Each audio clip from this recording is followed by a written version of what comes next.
на братских могилах. На братских могилах не ставят крестов, и вдовы на них не рыдают. К ним кто-то приносит букеты цветов и вечный огонь зажигают.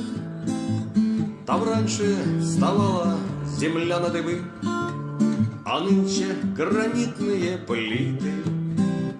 Там нет ни одной персональной судьбы, все судьбы в единую слиты. И вечно в огне вижу вспыхнувший танк, горящие русские хаты, горящий Смоленск и горящий Рейхстаг, горящее сердце солдата. На братских могилах нет заплаканных вдов, сюда ходят люди покрепше. На братских могилах не ставят крестов, но разве от этого легче? На братских могилах не ставят крестов, но разве от этого легче?